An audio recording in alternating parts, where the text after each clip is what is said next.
Ce film a été tourné dans les locaux du groupe d'entraide mutuelle Le Pas, avec des adhérents des différents groupes d'entraide mutuelle de Lyon, Le Pas, Gémini, Gémotion, Harlequin, Ose et Horloge.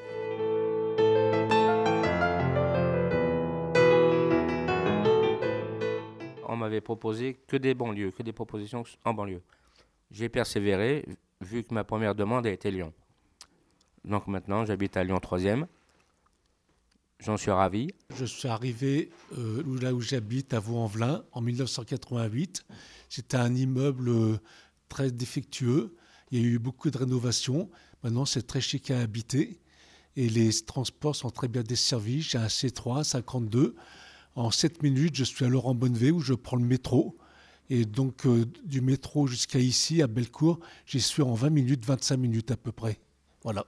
Ça fait 15 ans que j'habite aux Minguettes. Je suis propriétaire. Je n'habite pas seul, j'ai mon fils qui vit chez moi. Et malgré que ça soit une zone urbaine sensible, moi, j'ai jamais eu de problème aux Minguettes. Et ça commence à être assez bien desservi en transport en commun. Mon habitation intérieure, c'est quelque chose que j'aime bien. J'aime pas trop sortir. J'aime mon intérieur. C'est vrai que tout est desservi. C'est très, y a rien à dire. C'est très, très beau. Il y a, je peux dire, un idéal vraiment très paradisiaque, quoi. C'est quelque chose de vraiment très bien. C'est vrai que bon, j'ai une attitude un peu timide, donc il faut toujours que je me foute un coup de pied au derrière pour essayer de faire les choses, avancer dans la société. J'ai 2 arrêts de métro pour venir au Pas, donc c'est très rapide, très pratique, très bien desservi. Il y a 4 bus, c'est à 20 minutes du centre de Craponne à Gorge-de-Loup, donc il n'y a pas de problème de transport. Puis une de mes principales activités, c'est de venir au Pas, quoi. Bonjour. Moi, j'habite à Gerland depuis 2003 et c'est assez bien desservi. Il y a le métro qui vient directement à Bellecour. Il y a un changement, bien sûr. Bonjour, moi j'habite à Villeurbanne, donc dans la résidence Le Melzet qui a été créée par Horloge. Et c'est vrai qu'on peut rejoindre le Gemini à 3 arrêts de métro, ça va très vite, ça prend 8 minutes. Voilà. Ça ne me pose pas de problème de prendre les transports en commun. Je préfère quand même prendre le bus que prendre le métro parce que c'est plus confortable, parce que y a moins de monde, c'est moins confiné. J'ai accès au trolleybus, au C11 pour aller à Saxe-Gambetta. J'ai pas de problème pour prendre les transports en commun. Mais c'est vrai que quand on prend les transports en commun, c'est pour aller à l'extérieur de son quartier. Hein, voilà, exactement. Là, c'est vrai qu'il peut y avoir aussi une espèce d'envie, de plaisir, d'être content de... Oui, par exemple, je vais à la FNAC, voilà. Donc je me fais plaisir comme ça. Et je sais qu'avec le métro, ça sera très, très commode, très rapide. Ouais, j'aime bien le bus, mais j'aime bien le métro aussi. C'est vrai que le métro, c'est un autre univers. J'ai l'impression que quand j'entre dans le métro, c'est plus le même univers que dans le bus. C'est vrai que je remarque dans le métro, on sent plus les différences sociales, les tensions sociales que dans le bus. On a 2 personnes, Véronique et Clément, qui ont des problèmes pour venir au Pas parce qu'elles ont des angoisses en prenant les transports en commun. Et ça leur arrive de ne pas venir à cause de ça, justement. Ouais. Et moi, je sais que si je prends le métro le matin, ça va. Par contre, à 5 h du soir, quand je dois retourner chez moi du Pas, c'est plus difficile parce que y a l'affluence et la foule. Et je me sens beaucoup plus mal que le matin où il y a beaucoup moins de monde dans les transports en commun. Voilà, concernant le logement, le voisinage, je défie quiconque de me contredire dans ce qui va être dit, c'est-à-dire qu'on a parfois des voisins bruyants. Nous, étant seuls, les voisins d'à côté ont des familles, il y a toujours des bruits, voilà. Là où je suis, c'est que des personnes âgées, des retraités. Donc il n'y a pas de personnes de couple avec des enfants. Donc on n'entend pas de bruit, c'est calme. Je connais un voisin du rez-de-chaussée, moi j'habite au 4e étage, mais je ne connais pas mes voisins de palier. J'habite dans une ZUP où 90% de la population est musulmane.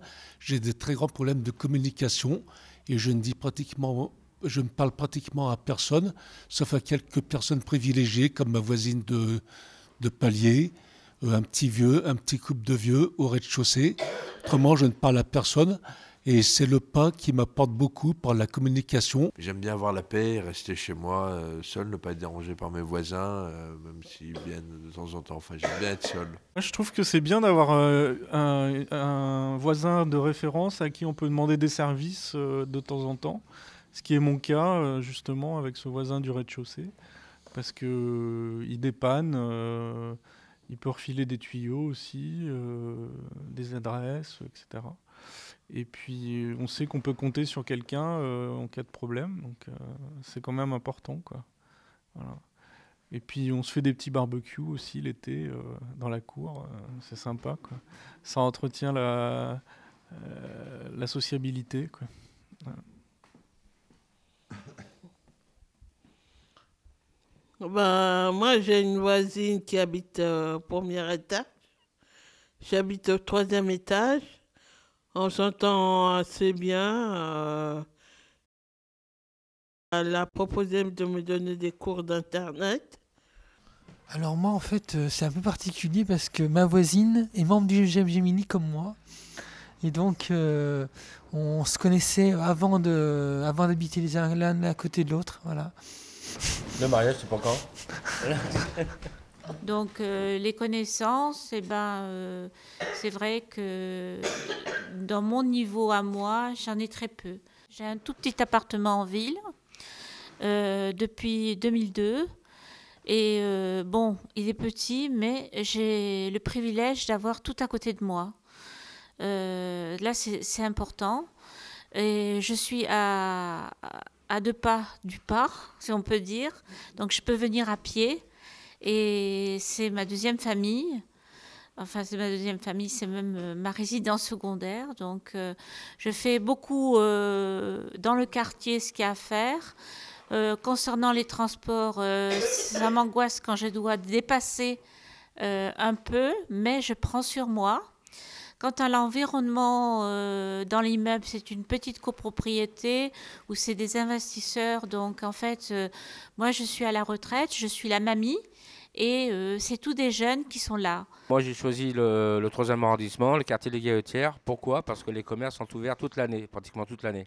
Il y a 2 boulangeries, une à côté de chez moi et une à Grand-Clément.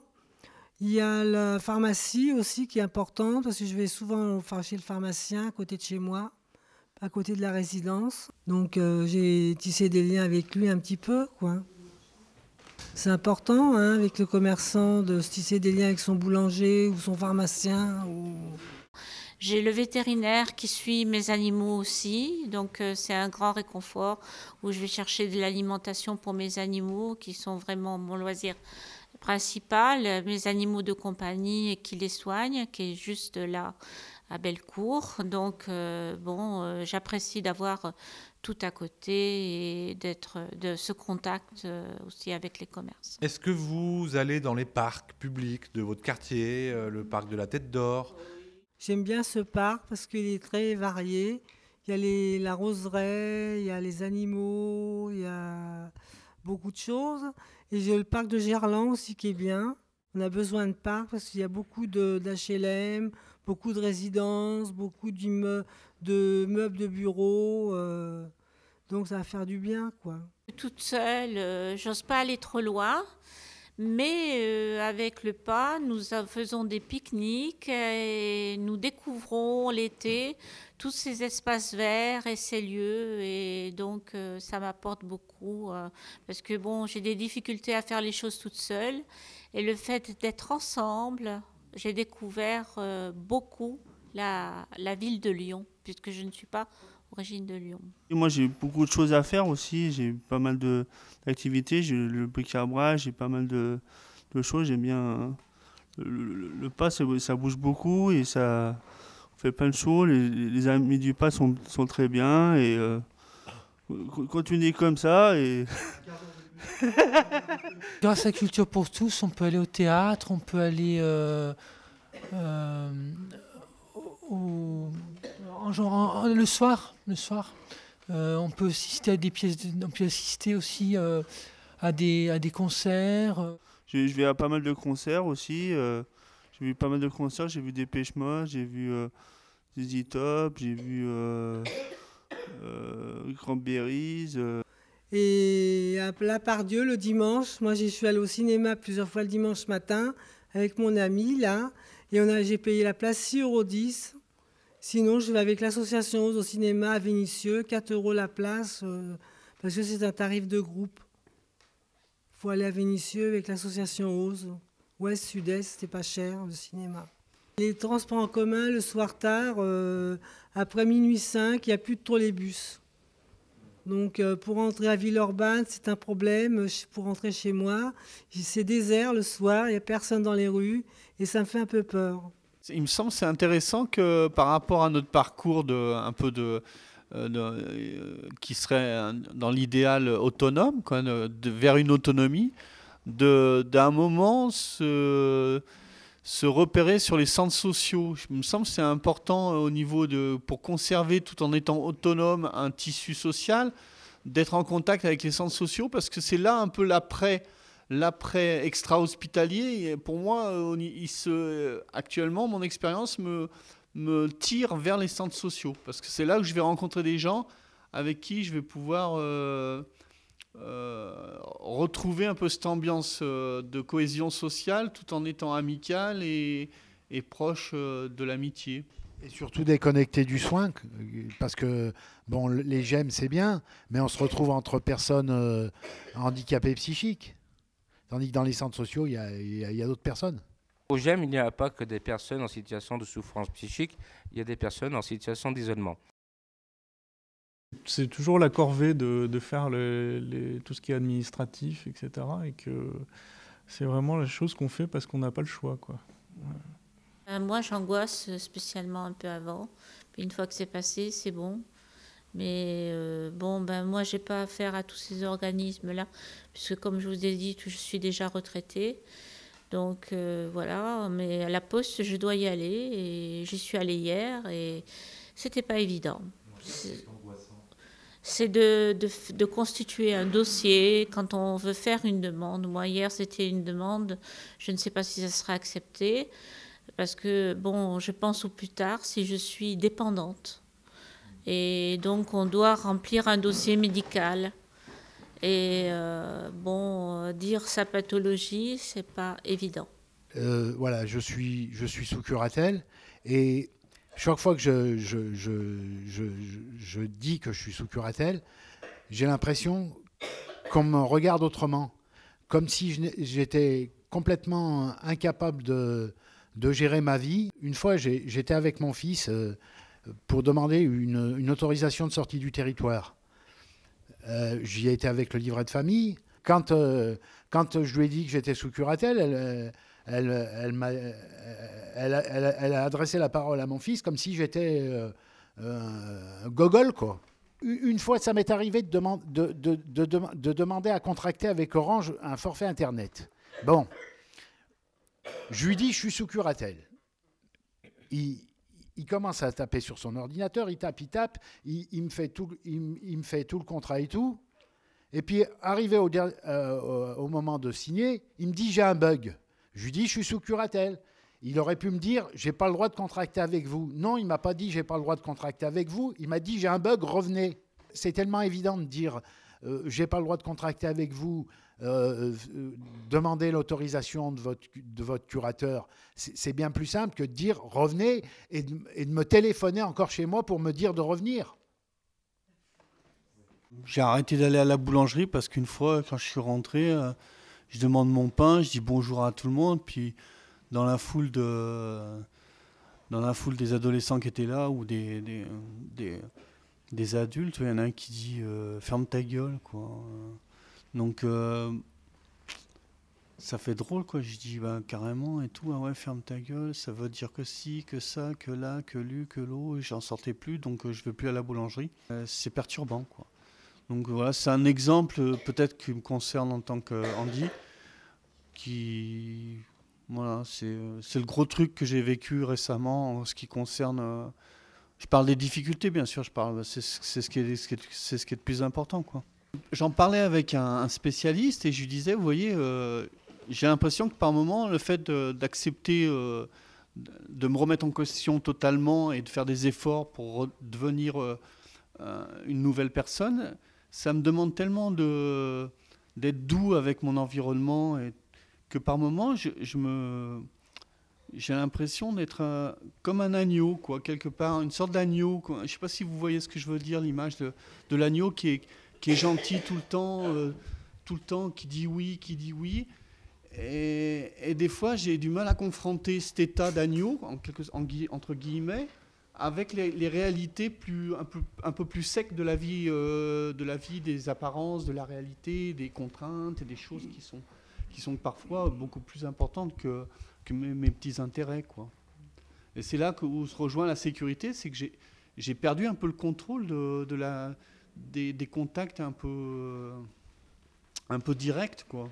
Et c'est là où j'ai arrêté d'aller à la boulangerie, que je disais au début, parce que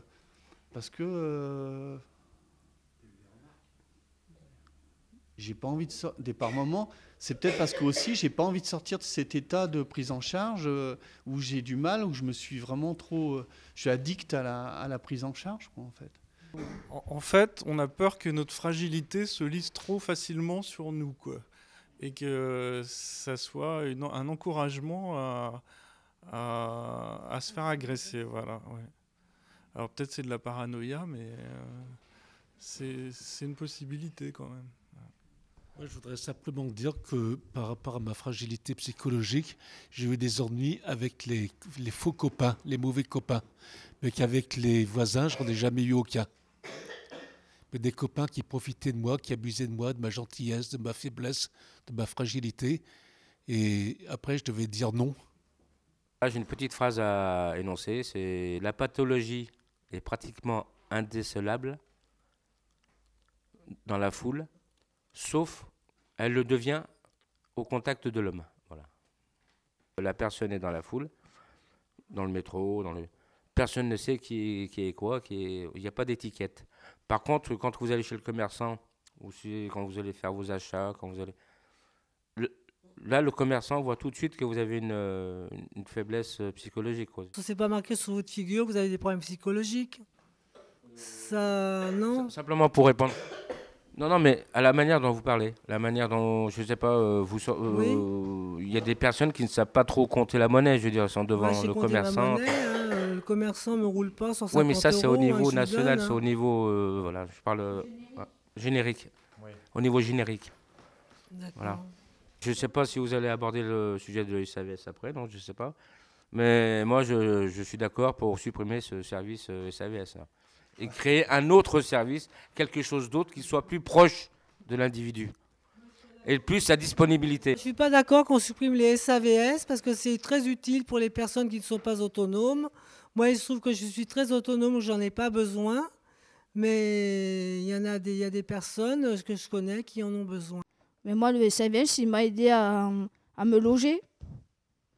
Enfin, dans le sens me loger, dans le sens où j'avais à construire, à m'accompagner pour un appartement, à le meubler, à me sentir bien chez moi et de me sentir en sécurité. S'il y avait plus d'argent au sein des GEM, qu'est-ce qui se passerait? Il serait mieux, ça tournerait beaucoup mieux. Il y aurait plus de salariés et ça tournerait beaucoup mieux, quoi.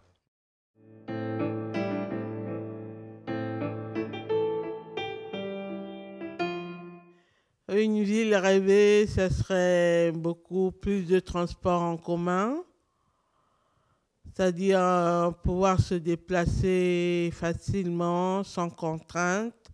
Il faut sortir aussi le soir, parce que des fois, quand on sort, on est tributaire des transports. À une certaine heure, il n'y a plus moyen de rentrer chez soi. Donc, il faudrait qu'il y ait des transports de nuit. Les gens, ils sont dans le métro, ils font pas attention à toi, ils te regardent comme si on était comment on pourrait appeler ça, des bêtes furieuses, en fait, qu'on devrait enfermer dans un zoo, par exemple, et qu'ils sont là, ils vous regardent comme ça, et ben moi ça me précise pas, où les gens ils sont là, ils sont tous autour de toi, où voilà, ils te poussent, ils disent même pas pardon, ils insultent. Un peu plus de personnel, de prévention TCL, plutôt de police, qui a un peu plus de contrôleurs aussi. Alors mon imaginaire à moi, ce serait pas de mélanger tout le monde dans le même hôpital pour soigner des dépressions, des personnes qui se font des tentatives de suicide, avec des schizophrènes. Schizophrène, c'est quand même encore beaucoup plus fort comme maladie. Il y a des personnes qui sont aussi en souffrance grave aussi, qui sont tout le temps angoissées, très angoissées, mais des angoisses très très fortes. Donc on mélange tous ces malades en même temps et j'aimerais bien mon imaginaire à moi, qu'on ne mélange pas tout le monde. Parce que après on a des difficultés, même avec sa famille, de tisser des liens. On se sent des fois abandonné, même avec sa famille. Donc comme ça, une idée qui vient de m'attraper là, que la culture du soin soit plus populaire. Voilà, ce que je veux. Donc non, plus populaire, c'est-à-dire que le soin soit dans le langage courant des êtres humains entre eux et tout. Tiens, comment tu vas, où en es-tu et tout. Et tiens, toi, t'es devenu infirmier, comment t'as fait. Vous voyez que ça soit plus vivant, quoi, que l'accès à la connaissance soit plus facile. Une idée comme ça un peu abstraite, ça serait de chauffer les rues. Mais pas avec une chaleur qui s'envole, une chaleur qui se dirige d'elle-même vers les corps humains. Ça ferait une économie. Voilà, c'était un imaginaire.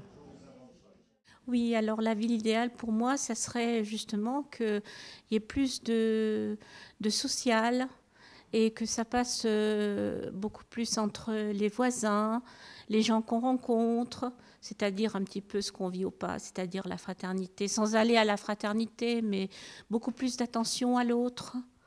Voilà. Donc, mais il y a certains quartiers où j'ai connu ça. Dans mon immeuble, je le connais avec mes petits étudiants. Donc, ils ont vu que j'étais malade. Ils m'ont dit, bon, surtout, là, si ça ne va pas, vous nous appelez, on vient. Hein. Donc, ça fait chaud au cœur quand même. Voilà. Je souhaite que tout le monde rencontre ça.